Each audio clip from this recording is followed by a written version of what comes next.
Assalamualaikum warahmatullahi wabarakatuh. Nama saya Fawza Bartini, NIM 211304032. Baik, di sini saya akan menjelaskan kembali tentang kuliah pakar. Yang pertama yaitu materi pertama, toksikologi. Toksikologi merupakan ilmu yang sangat luas dan mencakup berbagai disiplin. Ilmu yang sudah ada seperti ilmu kimia. Untuk farmakologi, biokimia, forensik, medikans, dan lain-lainnya.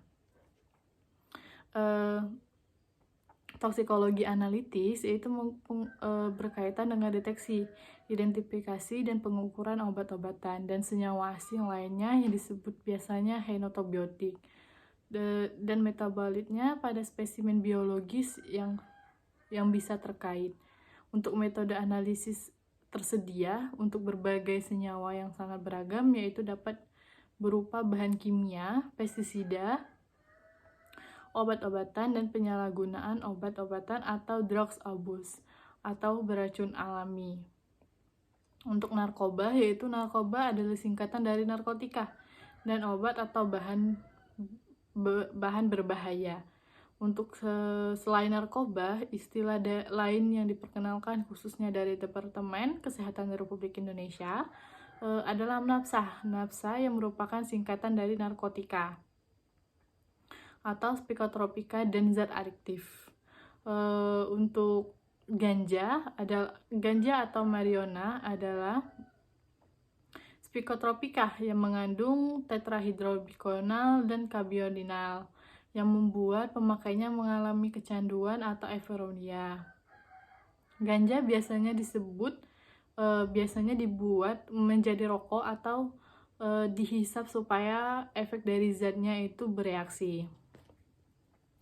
Untuk kromatografi lapis tipis, itu merupakan salah satu analisis kualitatif dan suatu sampel yang ingin deteksi dengan memisahkan komponen-komponen sampel, yaitu berdasarkan keperbedaan kepolarannya. Kromatografi lapis tipis yaitu menggunakan fase gerak dan fase diam. Untuk fase gerak itu sendiri yaitu berupa eloen, dan serta fase diam itu berupa plat dengan lapisan absorben yang tidak mudah bereaksi, misalnya itu silikal gel, aluminium oksida, atau selulosa. Untuk prinsipnya dari KLT ini sendiri yaitu untuk memisahkan sampel berdasarkan perbedaan kepolarannya antara sampel dengan pelarut yang akan digunakan nantinya. Untuk larutan atau campuran, larutan digunakan dinamakan sebagai eloen. Untuk semakin dekat kepolarannya antara sampel dengan eloen, maka sampel akan semakin terbawa oleh fase gerak tersebut itu sendiri. Untuk KLT dapat digunakan untuk memisahkan senyawa yang bersifat hidrofobik seperti lipida dan hidrokarbon yang sukar dikerjakan dengan kromatografi kertas. Untuk KLT ini sendiri juga dapat berguna untuk mencari eloen atau untuk kromatografi kolom. Analisis fraksi yang diperoleh dari kromatografi kolom, identifikasi senyawa secara kromatografi, dan isolasi senyawa murni skala dengan kecil. Untuk psikotropika ini adalah zat di mana zat atau obat yang bekerja menurunkan fungsi otak serta merangsang susunan syaraf pusat sehingga menimbulkan reaksi berupa perubahan perasaan yang tiba-tiba dan menimbulkan rasa kecanduan pada pemakaiannya. Untuk jenis obat-obat ini yang bisa ditemukan dengan mudah di apotik, hanya saja penggunaannya harus menggunakan resep dokter. Untuk efek kecanduannya yang diberikan pun memiliki kadar yang berbeda-beda, mulai dari hipertensi tinggi, menimbulkan ketergantungan hingga ringan. Untuk berdasarkan pada risiko kecanduan yang dihasilkan, golongan psikotropika ini sendiri dibagi menjadi 4 bagian, yaitu untuk psikotropika golongan 1 yaitu obat-obatan yang termasuk dalam golongan ini memiliki potensi yang sangat tinggi untuk menyebabkan kecanduannya.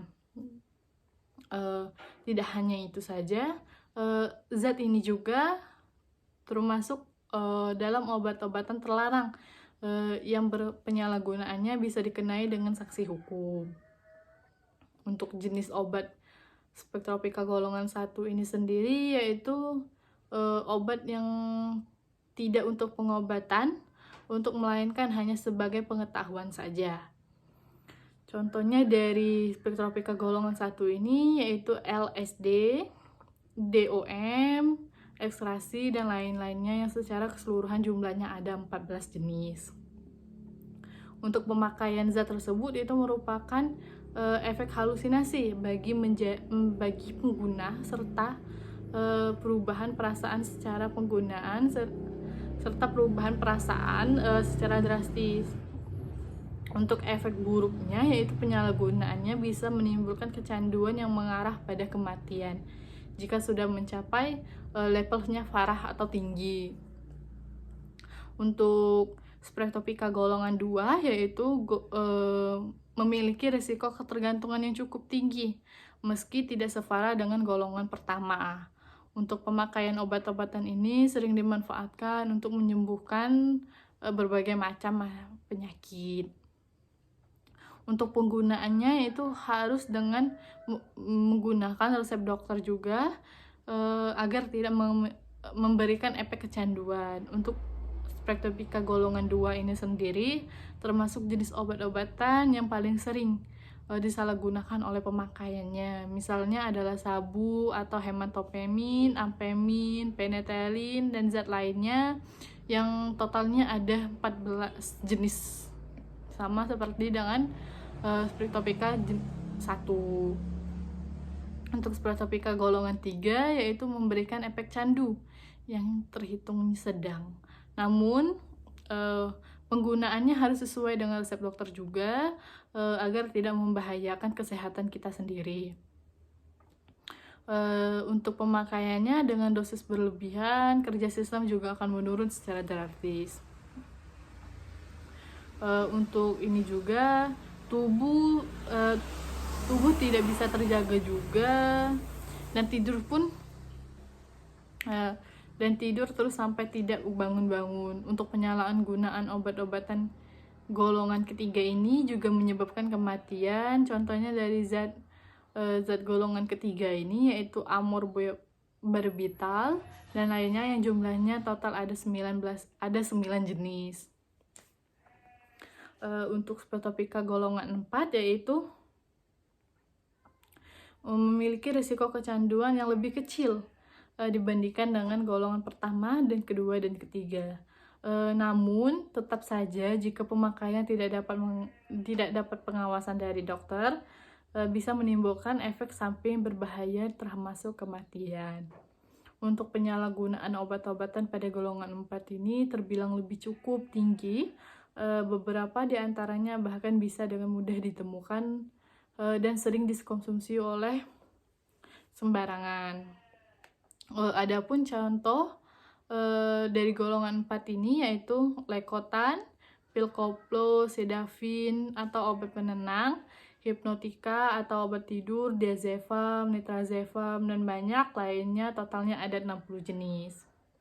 Untuk napsa sendiri yaitu napsa adalah obat, bahan, atau zat yang bisa tergolong pemakaiannya jika diminum, dihisap, dihirup, ditelan, atau disuntikan.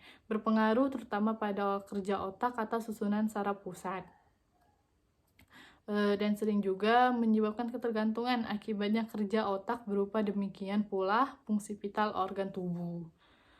Untuk sampel yang digunakan untuk pemeriksaan napsa ini sendiri yaitu menggunakan 3 sampel. Yang pertama sampel rambut. Untuk sampel rambut sendiri dalam pengambilan sampel rambut dalam pemeriksaan napsa itu pengambilan disarankan 1 bulan setelah pemakaiannya.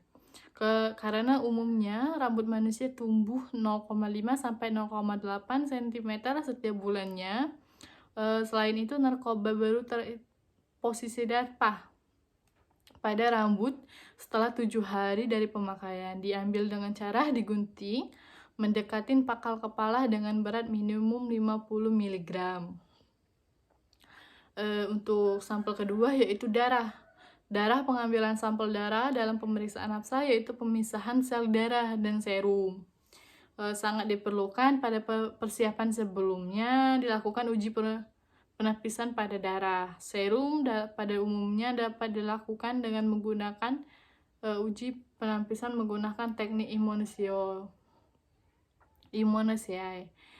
Untuk sampel ketiga atau terakhir yaitu sampel urin.